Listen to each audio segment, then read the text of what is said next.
मंदिर वाले बोले भला भगवान इसका भला करे, खाता ही खाता है, लेकिन इसे क्या पता मंदिर में भी मुसीबत आने वाली है। एक दिन सुबह से कुछ बना ही नहीं, भंडारी जी धूप में तेल लगाते हुए बैठे थे, सिर के बाल खुजला रहे थे। इसको लगा आज मंदिर में हड़ताल है, तो ये गुरुजी के पास गया। गुरुजी आज रोटी नहीं बन रही, भंडारी जी बैठे हैं, कितनी देर में बनेगा, हमें गरम ही दे दो। गुरुजी बोले चेला तुम्हें बताना भूल गए, दरअसल आज एकादशी है।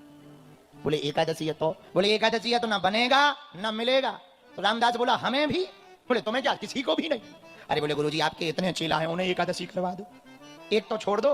बोले नहीं वो तो सबको नियम बराबर, ना बनेगा ना मिलेगा। तो ये हाथ जोड़ के बोला गुरुजी यदि हमारी एकादशी करवा दी तो द्वादशी देखना मुश्किल हो जाएगा। बोले मतलब सीधा है गुरुजी, एक चेला आपका कम हो जाएगा, आश्रम में कली हम टपक जाएंगे। बोले ये तो बड़ी खाज है। बोले क्या किया जाए? बोले आप ही कोई उपाय बताओ गुरुजी। बोले और तो कोई उपाय नहीं, मंदिर में तो बन नहीं सकता, नियम है हमारे गुरुजी 300-400 साल से नियम चल रहा है। एक उपाय है क्या? बोले हम सामान दे सकते हैं, तुम बना लोगे? अरे बोले मरते क्या नहीं करते, सामान ही दो। तो भंडारी जी को कह दिया हाँ भाई जरा सामान दो। भंडारी जी ने आटा दे दिया, गुड़ दे दिया, चावल दे दिए, नमक दे दिया, मिर्चा दे दिया। गुरुजी से प्रणाम करके बोला गुरुजी हम जा रहे, आशीर्वाद दो कि हम फतेह करके आए। तो गुरुजी बोले क्या फतेह करके आए? बोले पूरा राशन ठिकाने लगा के आए, क्योंकि अभी तो बनाना पड़ेगा, तब तक दोपहर हो जाएगी, भूख लगे। तो गुरुजी बोले इधर आओ।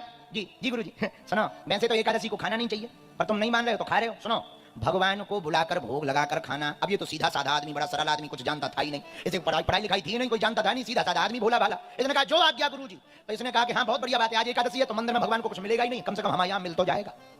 ये नदी के किनारे आया, नदी के किनारे लकड़ी ली, आग जलाई, आग जला करके इसने रसोई तैयार की, टिक्कर बनाए, चोखा प्रसाद बनाया। चोखा प्रसाद बनाने के बाद गुड़ का शरबत बना करके बैठ गया। इसने सोचा गुरुजी ने कहा था भगवान को बुला लेना, मंदिर था राम जी का, सो हाथ जोड़ करके गाने लगा, मेरे राम आइए प्रभु राम आइए, मेरे भोजन का भोग लगा जाइए। अच्छा सीधा साधा आदमी, पढ़ा लिखा तो था नहीं, इसे लगता था कि भगवान सच में आते और खाते हैं। सीधा आदमी ये सोचता था कि भगवान आते हैं और खाते हैं। अब ये चारों तरफ देखने लगा, कोई नहीं आता दिखाई पड़ा, केवल जंगली जानवर दिखाई पड़े।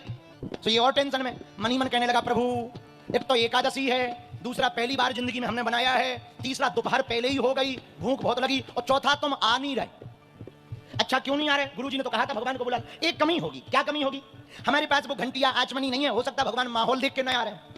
तो हाथ जोड़ करके बोला आचमनी कर गाना आरती नहीं यहाँ मेहमानी। और सीधा साधा सो हाथ जोड़ करके बोला सुनो प्रभु हमारे पास तुम यहाँ आकर के तुम आ जाओ, पर बाद में कहो मिठाई दो, रबड़ी दो, मालपुआ दो, ना सुन लो व्यवस्था।